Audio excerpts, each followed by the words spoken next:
Yo, welcome back kembali lagi di channel Atoa Hayato. Bagaimana kabar nakama sekalian? Semoga selalu baik-baik saja. Yosa, ini adalah segmen komentar nakama.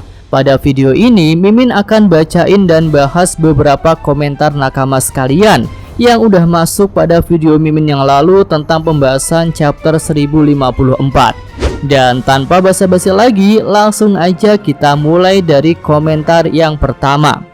Ini dari Ramdan Nugraha, Sans yang akan mengajari Luffy semua haki tingkat final. Ya, kalau ketiga haki Luffy sendiri sih harusnya sudah tingkat tinggi semua ya. Tapi kalau memang ada tingkatan haki yang lebih tinggi lagi, mungkin itu dimiliki oleh Sans. Dan bisa sih jika Sans mau mengajari Luffy. Lanjut dari Anton Norhantanto, Green Bull versus Momo, kayaknya Momo gak bakal kalah deh atau nanti dibantu krunya Luffy.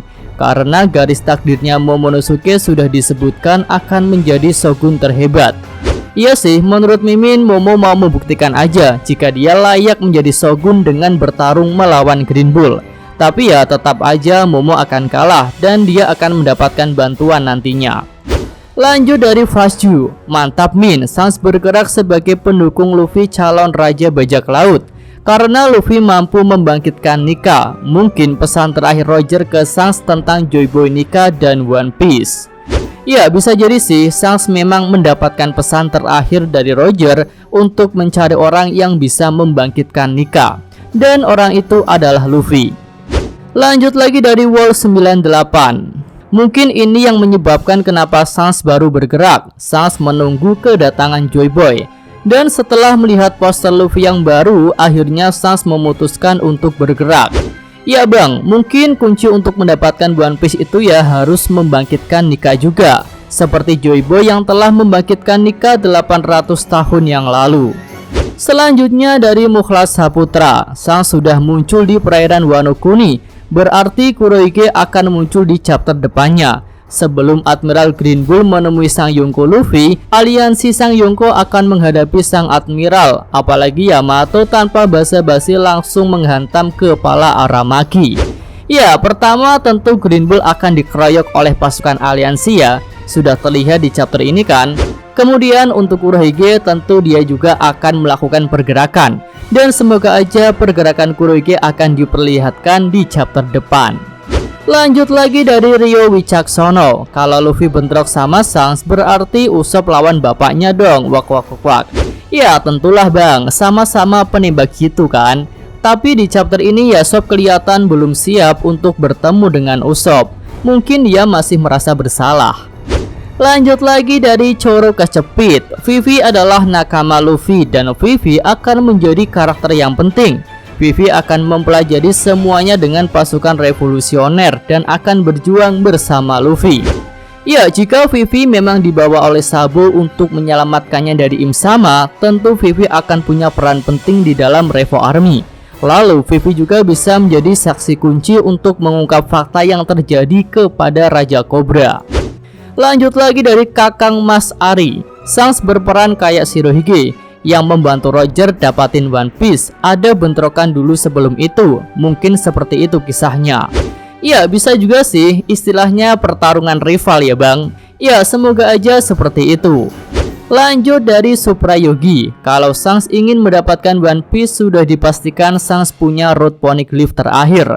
Karena sekarang yang 3 sudah ada di tangan Luffy. Dan Sans pasti tahu bahwa Luffy sudah memilikinya. Untuk menuju One Piece jelas Sans harus mengambil itu. Ya memang ada kemungkinan jika Sans sudah punya Road Poneglyph terakhir itu. Dan mungkin itulah yang akan membuat Luffy bertemu dengan Sans nantinya. Lanjut lagi dari Fatan Mubina, menurut gue Vivi gak diculik. Jadi Im-sama nyuruh Gorosei ngincer Vivi. Ayahnya Vivi dibunuh Gorosei dan Vivi dibantu Sabo lari dari itu semua. Iya sependapat sih sama Mimin ya. Dan karena hal itu juga Sabo jadi tertuduh telah menghabisi Raja Cobra.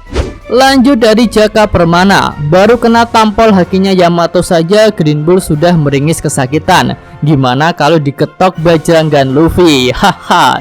Ya bener sih bang, apalagi ketika itu kan Yamato belum berubah ke mode hybrid. Kalau berubah ke mode hybrid tentunya haki Yamato akan lebih kuat. Dan jika Green Bull kena bajrangan Luffy, mungkin dia juga akan terjun ke kolam magma seperti Kaido. Lanjut lagi dari I do not to sleep. Kata Shanks dia belum mau bertemu Luffy dan mau ngurusin si Barto. Terus si Shanks datang ke Wano mau apa ya? Agak ambigu nih. Kebiasaan Bang Oda selalu bikin penasaran mulu.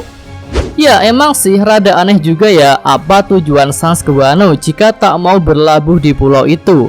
Tapi untuk hal itu Mimin kepikiran sesuatu. Jika Shanks hanya ingin menjaga perbatasan Wano dari orang-orang yang mau nyampah di sana. Lanjut lagi dari Pena Siaga. Akazaya mendadak gigi. King sama Queen aja terkapar loh guys.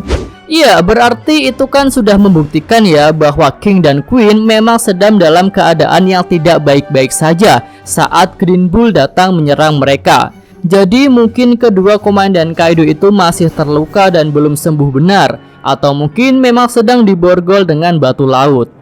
Selanjutnya dari Dion Diaz Saputra. Keluarga dan saudara Luffy ngeri semua. Kebayang gak kalau mereka reuni siapa yang berani ganggu? Ya pastinya akan mengguncang dunia bang, seperti pertemuan di Wayonko ya. Bayangkan jika Dragon, Garp, Luffy dan Sabu kumpul satu meja. Wah bakal gempar sih dunia. Haha. Lanjut lagi dari Muridan. Ini nih Shanks bikin pusing, jadi susah nebak peran Teach ke depannya. Shanks dan Teach sama-sama visioner. Ya makin kesini peran Shanks semakin dibuat ambigu memang. Kalau Kuroge sih udah jelas ya dia musuh Luffy. Ya kita tunggu aja sih apakah Shanks benar-benar akan bentrok dengan Kurohige nantinya. Selanjutnya dari Doa Bundo. Kok WG lebih takut sama senjata kuno daripada DF? Se-powerful apa sih senjata kuno itu? Ya harusnya senjata kuno memang kuat banget sih. Misalnya aja kan Poseidon nih udah kelihatan kekuatannya. Dia bisa memberi perintah ke Sea King. Bayangkan jika Poseidon nyuruh banyak Sea King nyerang markas Marine. Wah bisa rata itu markas. Lalu untuk senjata kuno yang lain mungkin juga punya kekuatan khusus yang melebihi Devil Fruits. Selanjutnya dari Handum Galeria. Mungkinkah ini skenario dari Sabo dan King Cobra? Ya mungkin aja sih bang jika mau mencari plot twist yang mengejutkan ya. Mungkin Sabo dan Raja Cobra memang sedang memainkan sandiwara yang akan mengguncang dunia.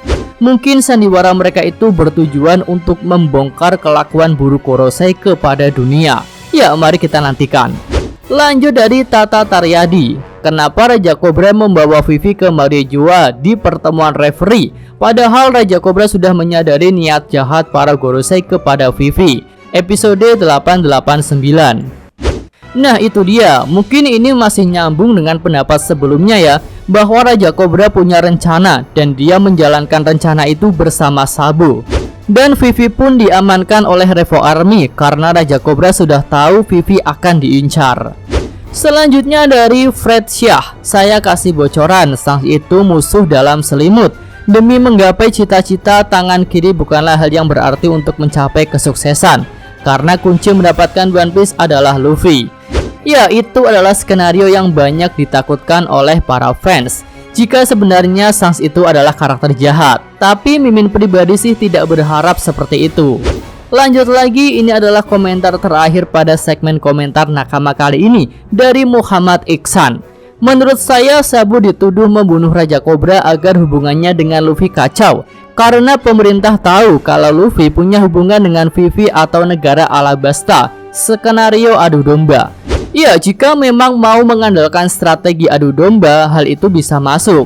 Tapi Luffy tentu tidak akan semudah itu melawan Sabo karena kelakuannya kepada Raja Cobra. Karena menurut Mimin, hubungan Sabo dengan Luffy itu lebih dekat daripada hubungan Luffy dengan kerajaan Alabasta, baik dengan King Cobra ataupun dengan Putri Vivi.